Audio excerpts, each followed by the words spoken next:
webinar today is presented by the Association for Library Collections we can hear and her. Technical Services, a division of the American Library Association. Our presentation today is by Jane Schmidt, Head of Collections Services at Ryerson University Library in Toronto, Canada. Jane administers a $4.6 million Canadian budget. 60% of that is electronic. Ryerson offers about 100 degrees plans to 25,000 students. About 2,000 of those students are graduate students. They offer a wide range of disciplines with a professional focus in an urban center. And Jane tries to emphasize electronic over print. Jane has a graduate degree from the University of Alberta and works primarily within collections and acquisitions, but she's also the business liaison librarian specializing in marketing and global services.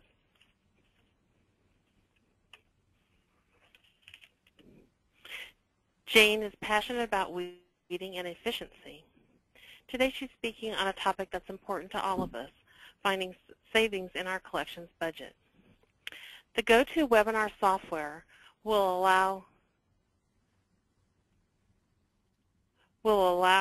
you to type in a question, and we will take those questions at the end. So at this point I will change the presenter to Jane.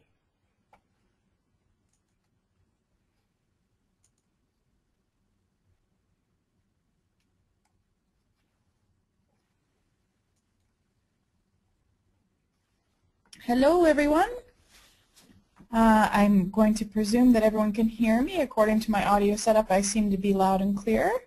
I'll trust that my organizers will let me know if there's something that's wrong with my screen. But otherwise, I think we'll get going. I am going to be taking questions throughout the presentation that will be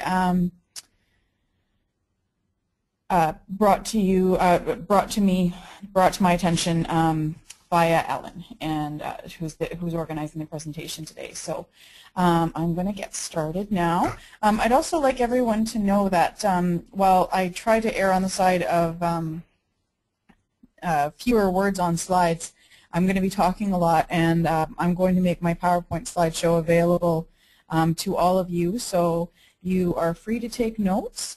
But just so you know, I will be making the presentation in its entirety available to all of the participants, so that you don't have to write everything down that I'm saying, okay?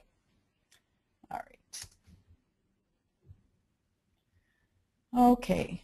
So I like to just start off the presentation with a nice visual. These are all words that we're quite familiar with. The news has been full of all of these words, and the crisis in some academic institutions is palpable and quite scary. Now, I am coming from a Canadian perspective, but despite what you may hear in business news or not, Canada is not doing as well as perhaps has been presented in the news. I know that the American libraries are probably experiencing pretty severe cuts. We're doing okay, but universities across the country are finding that they're having to scale back on their budgets. And many university libraries, and I apologize, I do come from a university background. I've tried to generalize the presentation as much as I possibly can to reflect different administrative functions such as library boards and public libraries, but I do come at this from an academic perspective. So many university libraries have had their collections budget protected. We find that with a few of our universities, but many do not, or they no longer have this protection. Personally, here at Ryerson University, we do not have that protection. This is a good and a bad thing. A protected collections budget presents significant challenges. Where else are you to find the money if you can't go to your collections budget? Staff or hardware, the options are limited and not really desirable. Oftentimes, the collections budget presents the most flexible option for budget reductions. In really tough times, as we're in right now, arguing for a protected collections budget, it just really isn't a logical choice. Engaging in fierce debate about library as content provider versus library as place is divisive, and it won't really help the situation either. So granted, I do firmly believe that a library isn't much of a library without content, but compromise can and must be found.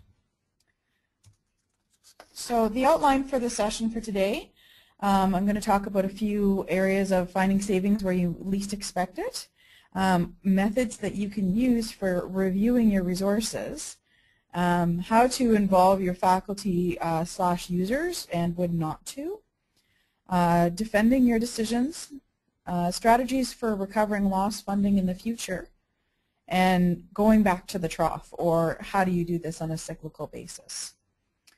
Okay. So number one, don't panic. Start early, take control of the situation, and ensure that there's leadership. Okay, so leadership will depend on many factors. We have an electronic resources and serials review committee immediately met with our chief librarian to get a comprehensive understanding of the situation and the big picture, i.e. what was the rest of the university facing, and is what's being asked of us consistent with what's happening across the sector. So initial reaction was resistance.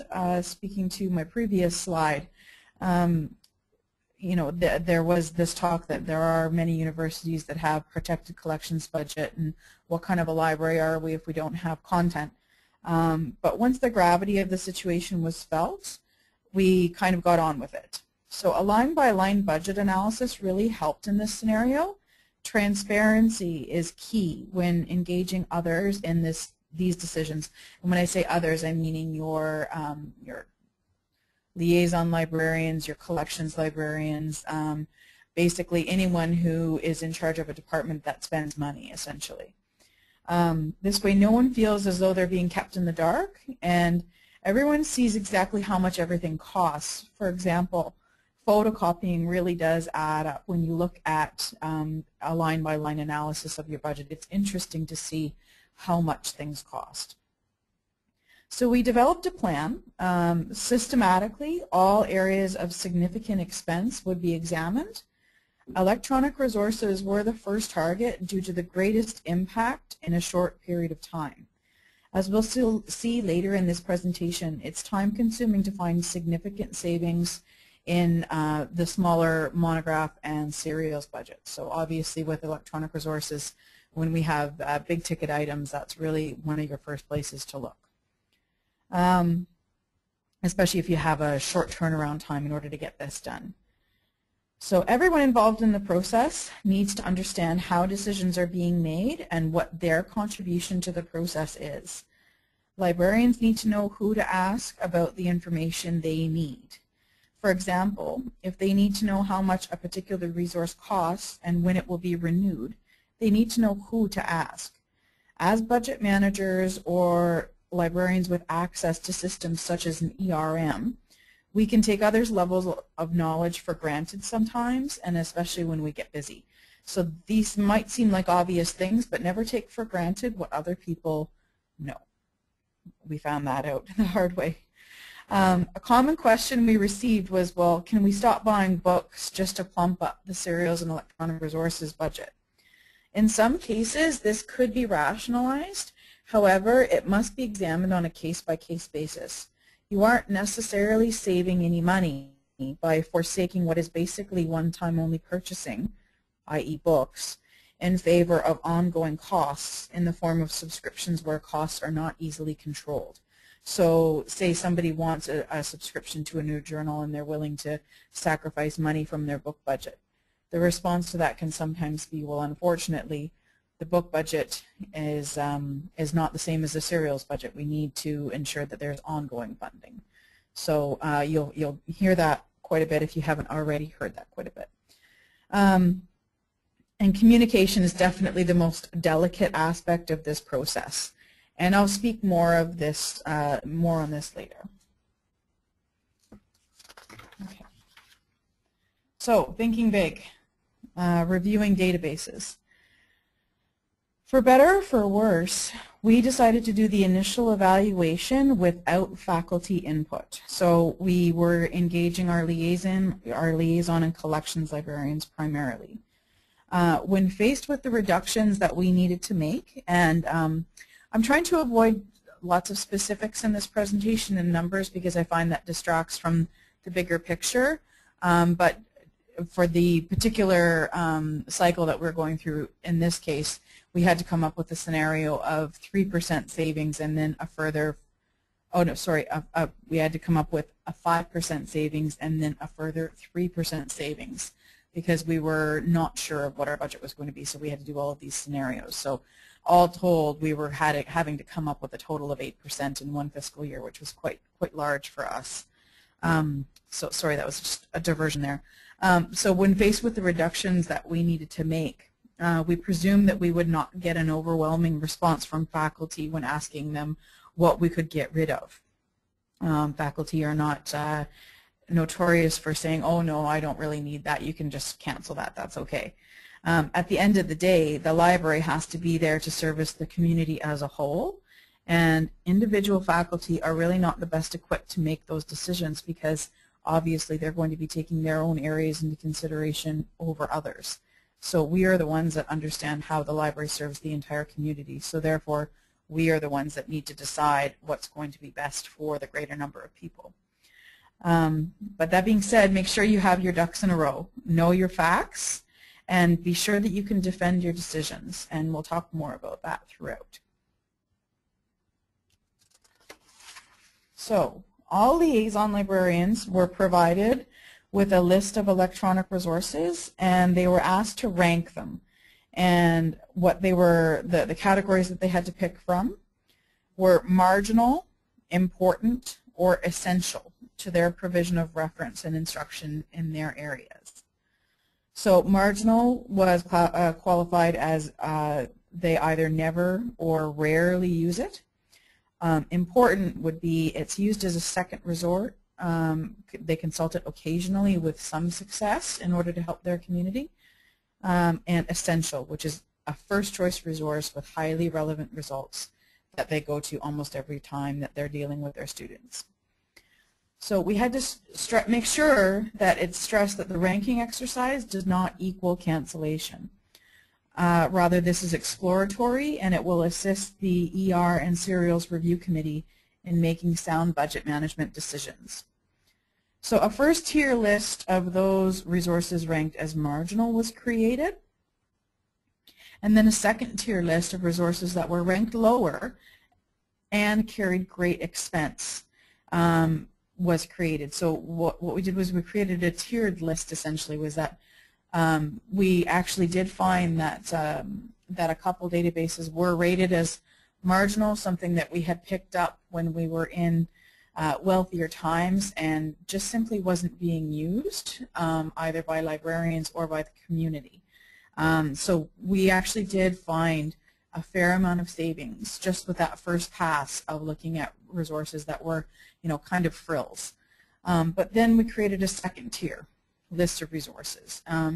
And what we did with that was we almost wanted to use it as an advocacy tool to state that we could cancel this particular resource, but this would be the impact of it, and trying to demonstrate that it would disadvantage very large groups.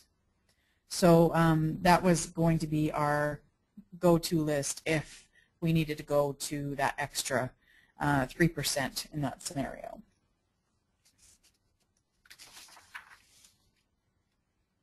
So what's involved in reviewing databases altogether?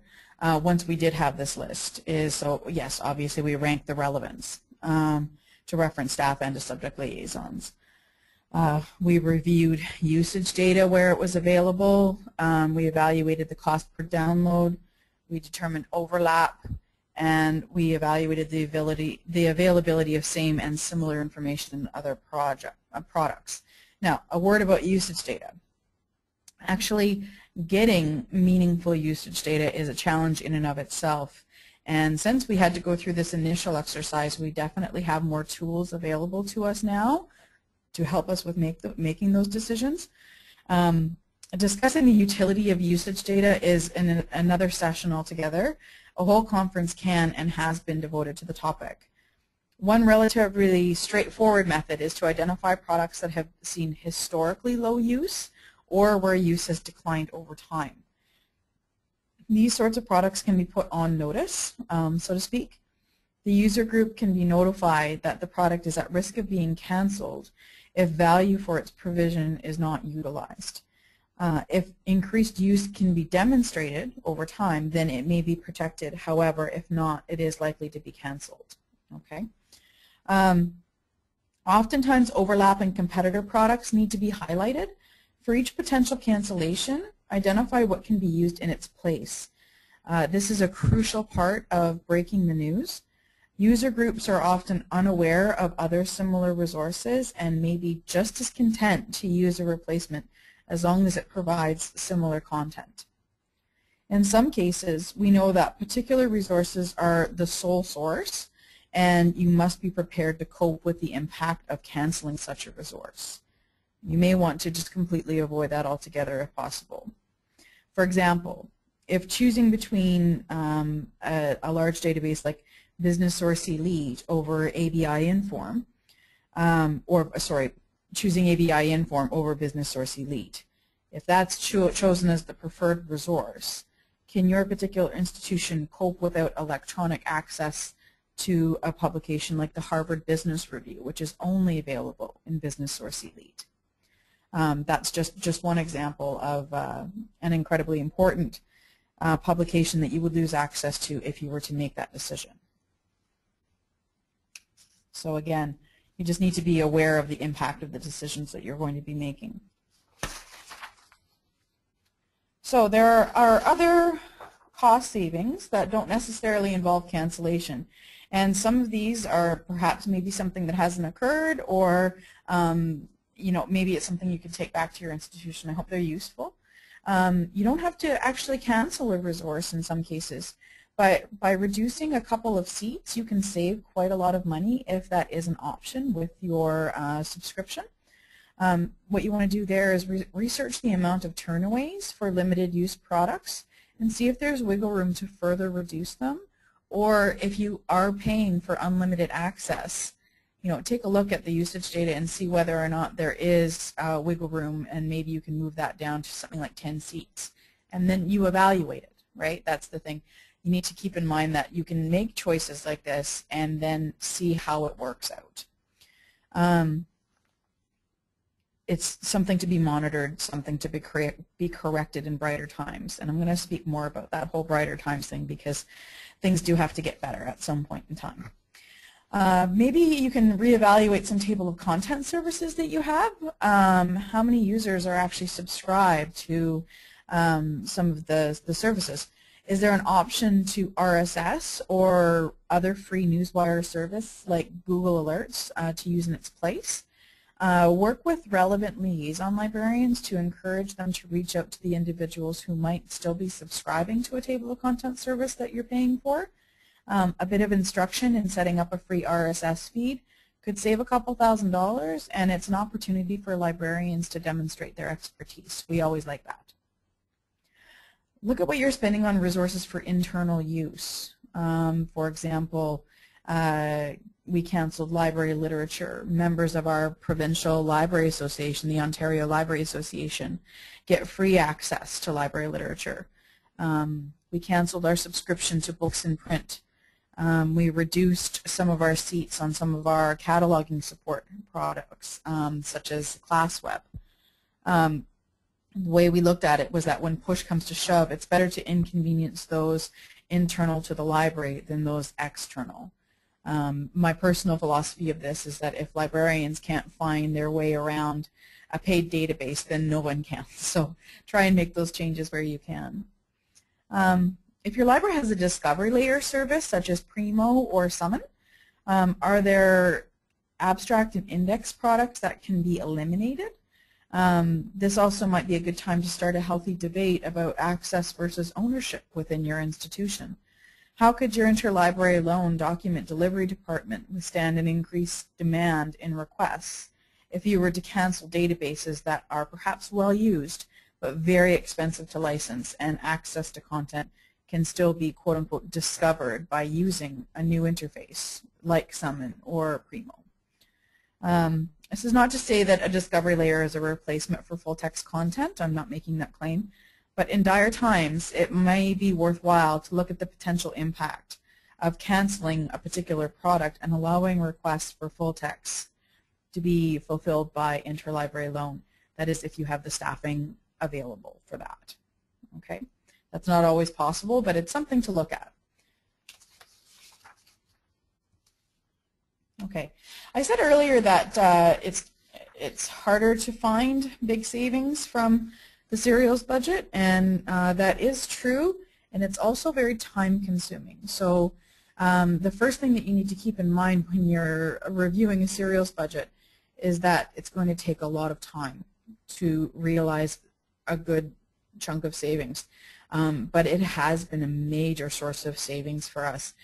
Over a 4-year period, we've saved approximately $266,000 Canadian from our serials budget. And it's been a long process that's happened over 4 years, but that's a significant amount of savings, and that's demonstrating a commitment to spending money smartly. So how did we do that?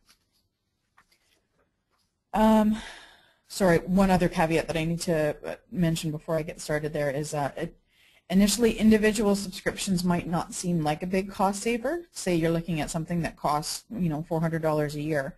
But ongoing costs do add up. This is a commitment of funds year over year. And there's also a significant amount of staff time for processing and managing subscriptions that needs to be taken into consideration. Check-in, binding, claiming, etc. Are those things worth maintaining? Is those things, and for a particular journal, is it worth maintaining it because of all the things that are involved with maintaining it? According to the Association of Research Library Statistics in 1999 to 2000, this was the most recent stat that I could find, the processing cost of one serial unit of an average cost of $248 a year cost an additional $55. So in other words, when we canceled 69 print journal titles last fiscal year, which we did, we realized almost $4,000 in additional savings in staff time. That's above and beyond what the actual subscription itself cost. So while this won't necessarily be reflected in the collections budget, the department manager will recognize the value inherent in these decisions and can reallocate the staff time where needed, i.e. electronic resource maintenance. I think we can all agree that that's something that a lot of libraries are suffering in terms of staffing and being able to devote a lot of it to electronic resource maintenance. Serials departments may also want to further investigate the possibility of eliminating tasks such as serials check-in, claiming, binding, especially if ERM is taking a back seat to physical processing and additional staff are not on the horizon. In these tough times, it's hard to imagine a time when we'll be getting expanded staff. So caution, planning, and extensive consultation with staff must be exercised when taking this approach. This is something that we've been thinking about here at Ryerson for several years at this point, and we still haven't made the move, but we do have plans in place, and we're trying to dialogue with our staff as much as possible while we're thinking about it. Oftentimes, resources to which you have institutional subscriptions are available in aggregators or online in some capacity, even if you're just reviewing to evaluate availability. By canceling the print counterpart, you're saving the staff time in the shelf space, and shelf space costs money. We've gone so far as to discard the print that arrives with it when a combined subscription is the only option. Unless it's been determined to be necessary, i.e. visual content, image quality, maintaining the print is just simply not worth it. So we do have several subscriptions where we get the print, but we don't process it, we don't put it on the shelf, we just toss it. Or we ask for it not to be sent, as long as we have the electronic access. While aggregators are not notoriously reliable, when you find that you have access to one particular journal in, say, Gale, ProQuest, and EBSCO, if you happen to have access to all three of those aggregators, In tough times, it's reasonable to consider letting go of your individual subscription and then monitor its availability. If it becomes an issue down the road, you can always restart the subscription and or use interlibrary loan. For example, by canceling our institutional subscription from one unnamed and rather expensive publisher and relying on the consortial deals, we have two major consortia that we purchase our content through, one which is provincial through the Ontario Council of University Libraries, and we have one national consortia called the Canadian Research Knowledge Network, with which we negotiate a lot of our major packages. When we canceled our own institutional subscriptions, we saved over $10,000 with just one publisher. So that was a very easy go-to. All right, let's just cancel those titles. We've got them through CRKN, the Canadian Research Knowledge Network. We're good. We can get rid of those. So it's a powerful lesson in ensuring that everything is reviewed on a fairly consistent basis. Make sure that as you enter into consortial deals, be sure to take a look at your records, and you could save major money by canceling your print. In that particular case where we saved that $10,000, we could have done that several years prior, but it just didn't actually occur to us, because when you are, quote unquote, rolling in the dough and you're not worrying about having to take care of budget cuts, sometimes things like this can fall through the cracks, and this is an example of one that did. Okay. Standing orders. Lots of guidance needs to be provided to liaison librarians in reviewing standing orders. They are incredibly time-consuming to review, but there's definitely the hidden bonus in the reward and weeding.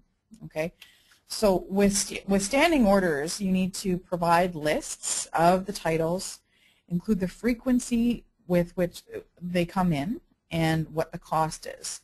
And you need to be explicit about those things for the librarians.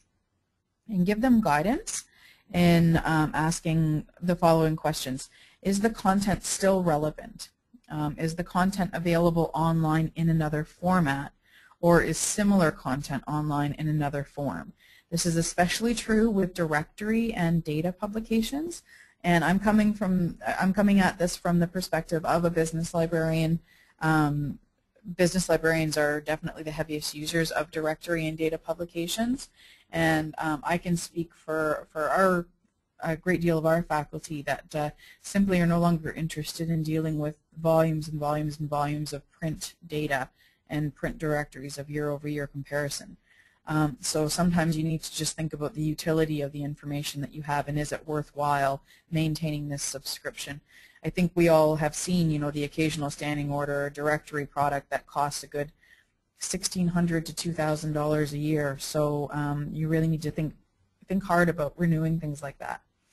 And is it possible to switch to online only? We found so many that we had the option of switching to online, and we just hadn't done it when it became available. So yeah, it's another reminder of cyclical review and how important it is. So as I said, there was a hidden bonus of weeding. We found many excellent weeding opportunities with this review. We cleared out entire bays of old directories that were available online. And so just in context of the budget, I always like to say, don't forget to remind everyone who will listen how expensive it is to maintain physical items on shelves.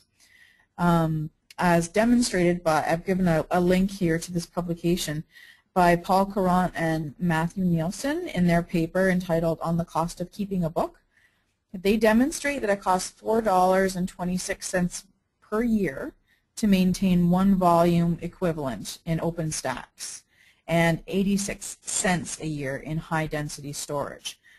So their formula takes several factors into consideration. It's a really worthwhile thing to read. Their formula takes several factors into consideration, including construction, maintenance, cleaning, staff, etc. We are, after all, talking about real estate, and it doesn't come cheap, especially coming from a major urban center in downtown Toronto where we are. Again, this won't necessarily help you meet your bottom line and your reduction targets, but it's a valuable reminder of the cost involved in collection maintenance. Okay, so the last bullet on here is about memberships. When I reviewed our current memberships, I found that several of them had little to no value at all. And when I say value, we weren't actually getting anything by being members of these organizations. In one case, we received one publication upon joining, and that was it. We received absolutely nothing. We'd been paying for the membership every year and not getting anything out of it aside from that initial publication. So all told, we found over $3,000 in savings just by canceling memberships that provided us with no tangible benefit. Now, $3,000, okay, you know, that's not going to, you know, save someone's job, but again, it was $3,000 that we were spending for no good reason whatsoever. So those are the things that tend to add up. Excuse me, I'm just going to take a sip of beverage here.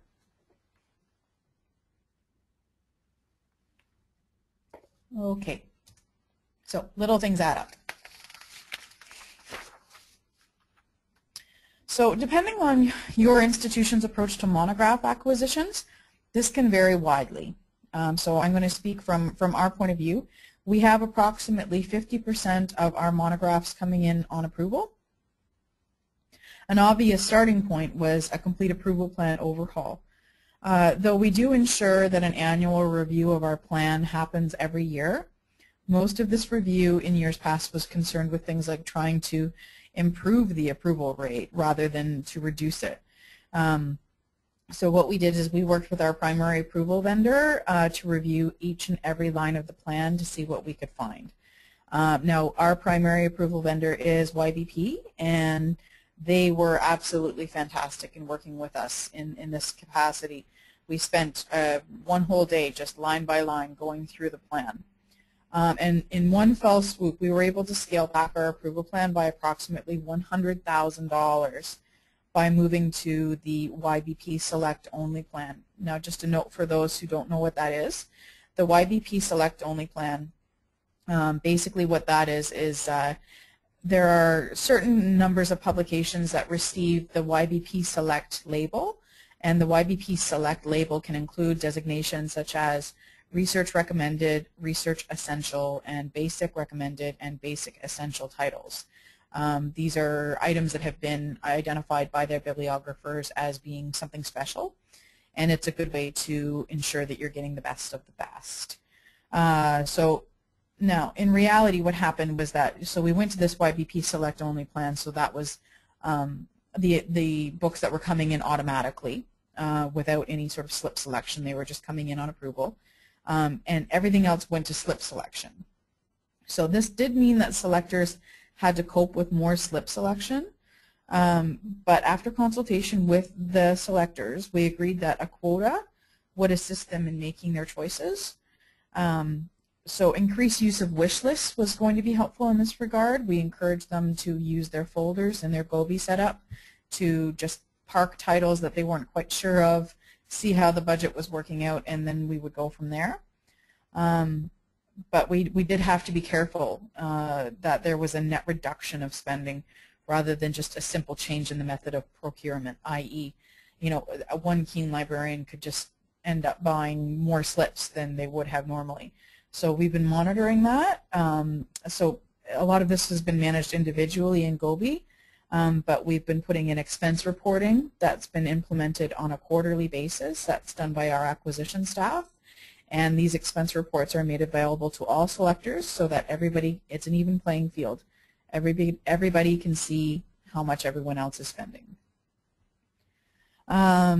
In areas where we knew that there was demand for monographs that was low, this was anecdotal, we looked at circulation stats and further reduced the approval plan where it was possible. So in some cases, this meant completely eliminating entire LC ranges from the plan, i.e. we didn't want to see any slips, we didn't want to get any books at all, we're just not going to bother with books in those particular areas. Now, that didn't happen in any sort of major way. That amounted to, you know, a few lines that we were able to eradicate, but there you go. I was just careful to ensure that selectors felt in control of the situation, In years past, when I would have been encouraging them to spend their money that prior to the end of the fiscal year, I was now suggesting that if they didn't feel the material was needed, they were not obliged to spend the money. So I was trying to make them feel as though they were empowered in the situation to decide how the money should be spent. In other words, I wasn't going to twist anyone's arm anymore to buy books that they really just didn't want. A few other things. Now, I might be putting Ryerson behind the times by admitting that there were some of these things that we're still doing, because I know that a lot of other libraries got rid of these functions a long time ago. But some simple reductions in processing can also add up to significant savings. A note about how we do our processing and our cataloging. We're very fortunate to still have a good-sized cataloging and processing department. We haven't had to outsource absolutely everything. We do still do a lot of in-house processing. We've just scaled it back. We are moving to more shelf-ready services in some capacity, but we do have catalogers on staff, full-time catalogers who actually pay attention to all of our records and our record quality. So I feel that we're very lucky in that. But we are, we're moving with the times and trying to, make sure that we're doing things as efficiently as possible. So with binding, we scaled back significantly in binding. It was one of those situations where I went to the shelf to see everything that was waiting to be bound, to be sent out to the binder that we do business with. And I ended up having a chat with a staff member and asking him, well, why are these ones here and why are these ones here? And it was one of those classic situations where the response was, well, we just always send these things out for binding. And it's just a decision that was made years and years ago, and it hadn't been questioned since, and it really just didn't make any sense anymore. When we looked at how much we were spending on binding, we thought we should probably stop doing that. So we made some across-the-board reductions in what got automatically sent for binding. We were still actually covering our book jackets with a Mylar cover, and that required a person to do that. And book jackets are actually really expensive. By eliminating doing that, we saved $6,000 for 1 year. So that was a pretty big deal. We were happy with that one. And by streamlining vendors, when I first came to this position about 6 years ago, we did business with probably a good 20 different vendors. And it wasn't for any really particular good reason. So we streamlined our vendors, and that happened gradually over time. But now we really are with a couple major vendors, and where all possible, we go through those major vendors so that we can save on shipping costs by not choosing Amazon. What the current situation, what the situation was when I walked into it was that. A lot of librarians were insisting that their orders were rush orders and that they needed them right away, and they were ordering things through Amazon. And this was happening a lot with the last-minute orders to get money spent up at the end of the fiscal year. And it was just a very, very inefficient way to do business. And Amazon shipping really does add up. So as long as we're spending our money with the right vendors, we're going to be saving on our shipping costs, and that's something that we've seen a significant savings in over the years.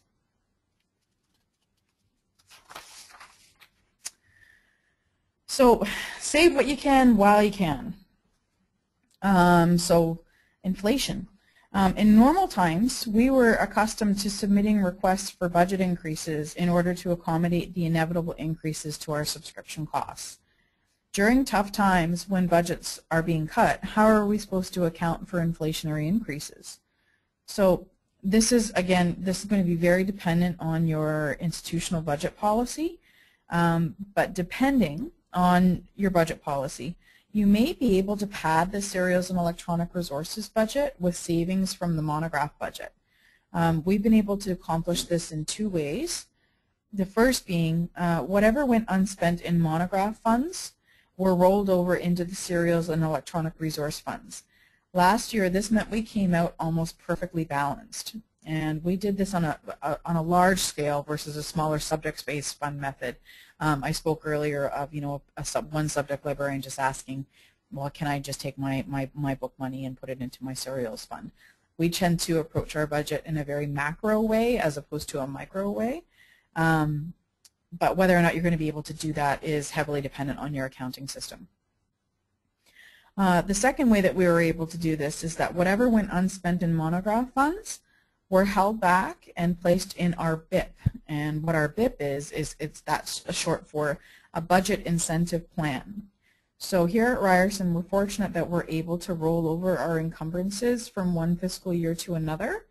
And in addition, we have this BIP program where it's the BIP allows us to absorb unforeseen increases or increases for which we simply didn't receive further funding. Therefore, whatever goes unspent in one budget year, our budget manager, our chief librarian, is able to hold back and put into this BIP, this budget incentive plan. And once it's spent, it's gone. But it definitely has helped us over these past couple years where we've been experiencing budget cuts and allowing us to maintain our electronic resources and being able to absorb the increases that we're seeing, because you can't really avoid those, unfortunately. Another thing is what I've put this on the slide as what defines a base budget versus a one-time only purchase. Now this is just kind of thinking about things in a different way. I would recommend that you can to seek out one-time only funds whenever possible. Granted, one-time only money is not what is needed for a collections budget. I recognize that. However, administrators are able to find money that is only needed once much more readily than amounts that will be required ad infinitum. But yes, we do need an ongoing commitment. This is true. However, if the request is made with the explicit explanation that you're using it to just get you through another year, you'll be able to refer back to this request in future years when explaining the budgetary needs of the library. It is a Band-Aid solution, but one that might just get you through that other year. So in other words, it is better than nothing. And we've seen great success with this method, with this approach. I think it's probably a pretty universal truth that most administrators are able to find leftover money that they can't guarantee will happen every single year, but they might be able to funnel it your way if you make a compelling case.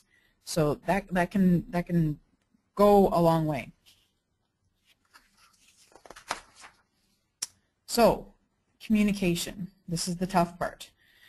So general communication should really focus on the big picture. As in, we're all experiencing these budget cuts. The library is no exception to the rule. We're facing the same cuts as the rest of the university.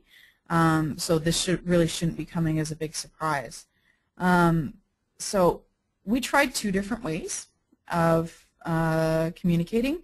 One of them was an announcement from a chief librarian to the dean of business when we were communicating about canceling one particular resource that was significant to the business community. And we tried the other one where it was the lone liaison librarian who was communicating to the departmental rep. And one of those methods worked better than the other, and we're going to talk about that. In terms of general announcements, you might want to have discussion in the newsletter or just on your website, or if your library maintains a blog.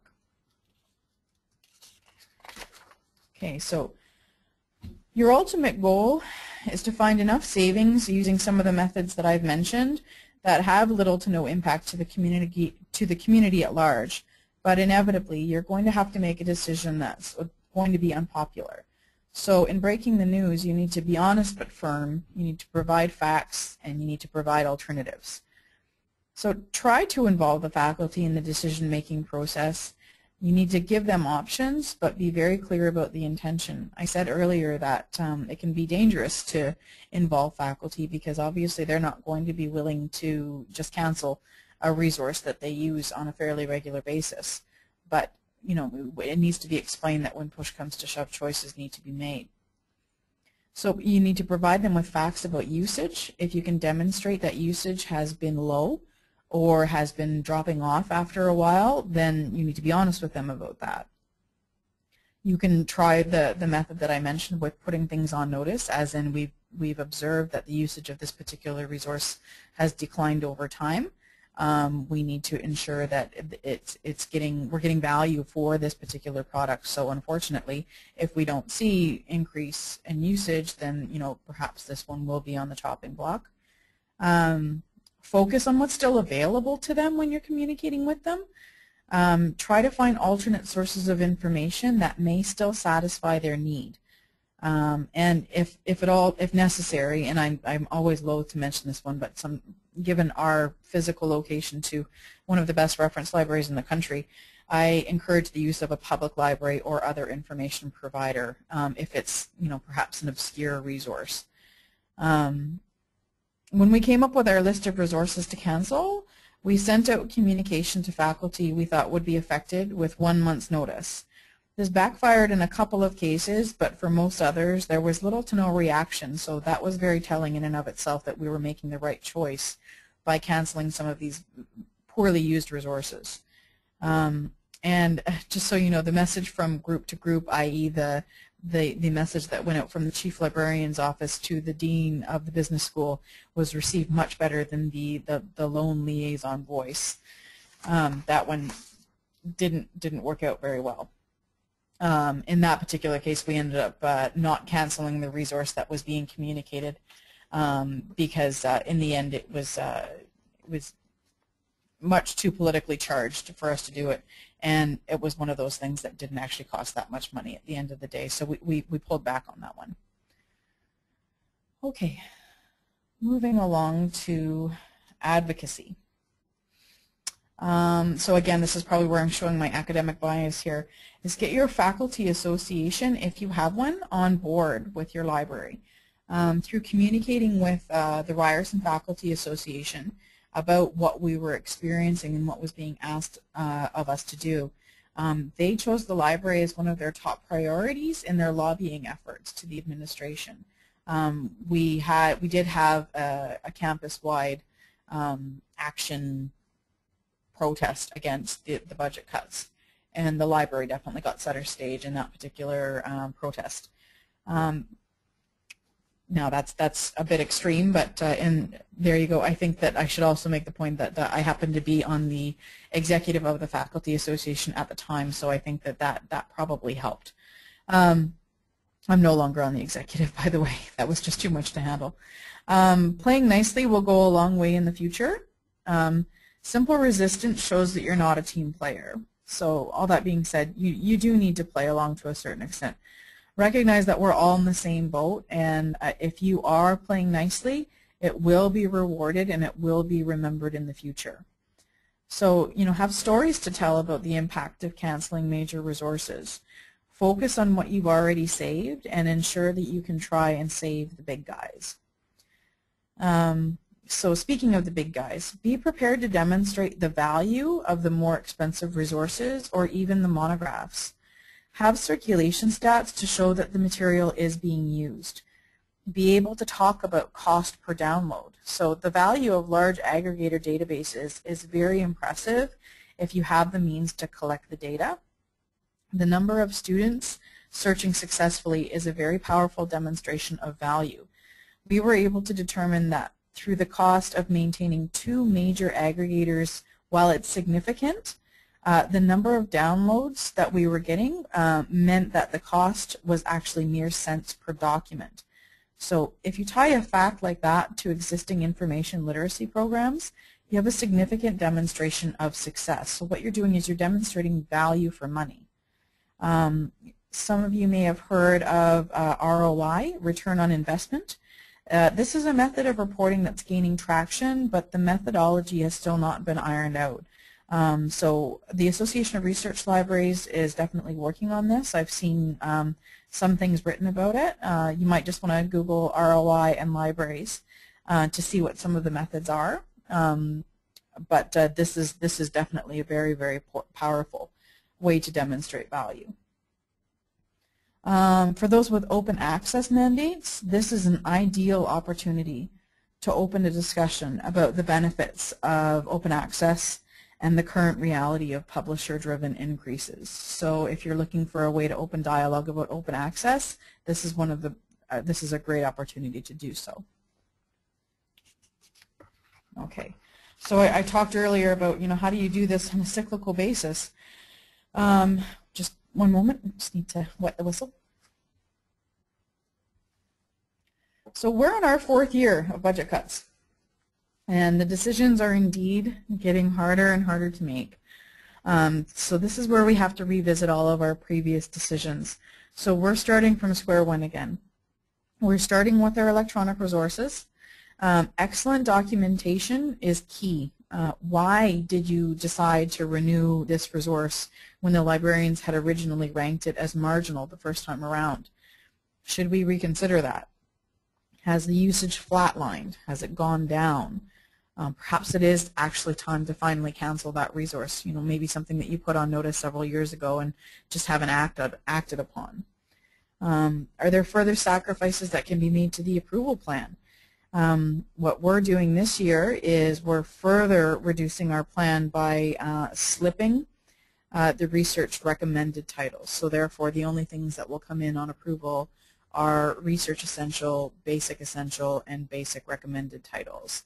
The research recommended titles will now be coming in on slip in order for us to get some more savings. You'll be surprised to find that there really are still savings to be found.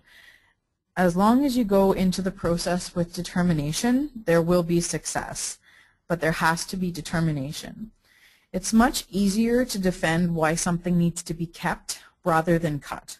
So your mindset has to be right. When faced with the choice between someone's job and an electronic resource, the decision really does become quite clear.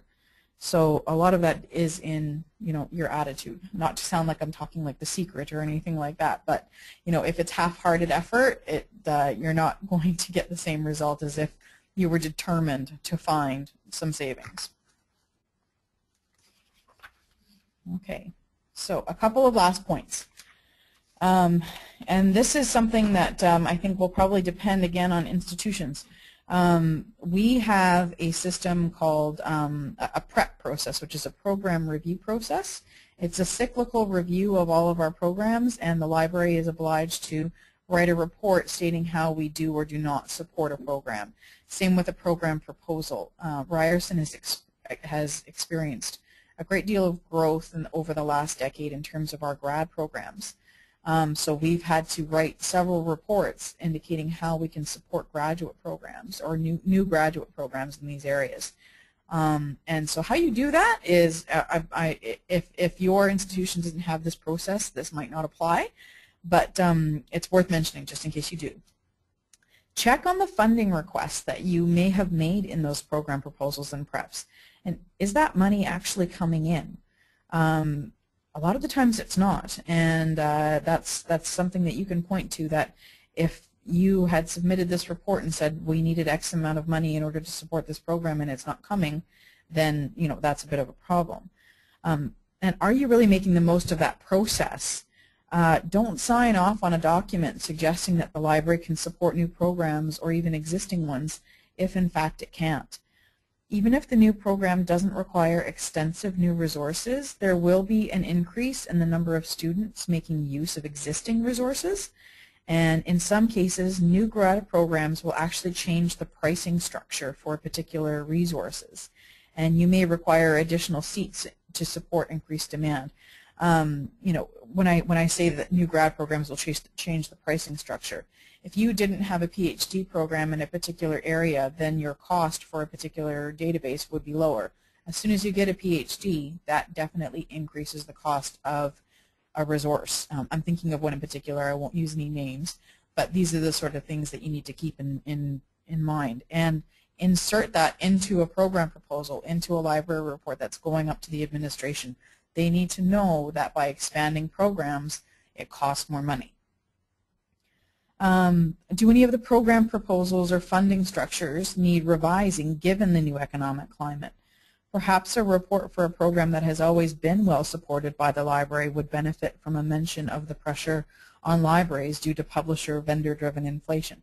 So what I mean there is that, say you have a fairly generic BA program that doesn't require any of these specialized resources. you may be able to, in another time you may have said, oh yes, the library can support this program, it's not a problem.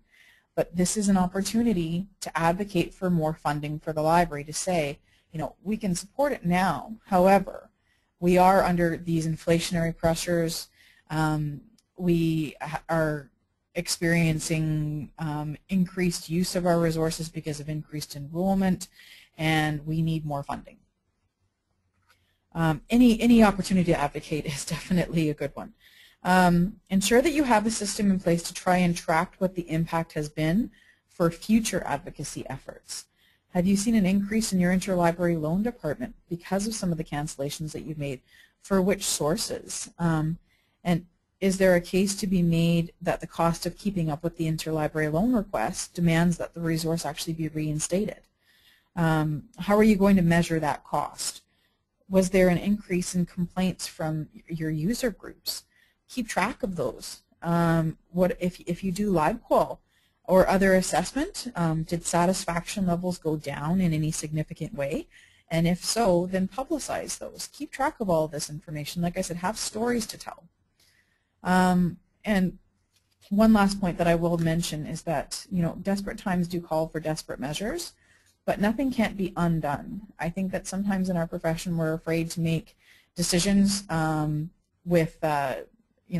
we're afraid of consequences. I think that what we need to do is not be afraid to make these decisions and say, at the end of the day, if we really need to reinstate that subscription, we will, but only if we have X amount of funding. There's always the interlibrary loan department. Unfortunately, we're put in these difficult spots to make these decisions, but when push comes to shove, we need to make them. So, but remember, nothing can't be undone, if that makes sense. And that is my last slide. And that's good timing because I'm seeing from Ellen that there was only 6 minutes left. So this is a good time for any questions that anyone might have.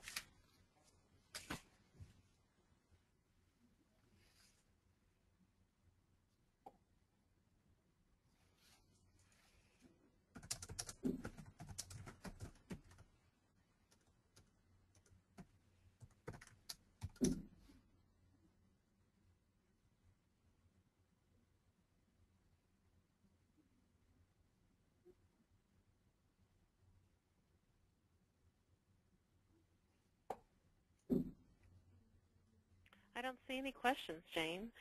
For the rest of you, if you have information or questions for Jane Schmidt, I have her email address on the screen. Jane's presentation was one of 4 that ALCTS will be conducting through May. There's one on May 23rd on weeding that includes both academic and public library weeding, one on evaluating electronic resources on April 27th, and one on intellectual property issues for librarians on May 25th. These links are all available through the ALCTS website through ala.org. Finally, if you have any suggestions for an ALCTS webinar, we are always looking for new ideas. If you can contact Pamela Blue at pbluh at University of Maryland, umaryland.edu. Pamela is always looking for new ideas. I don't see any questions, so I think we are finished. Thank you for attending the webinar today.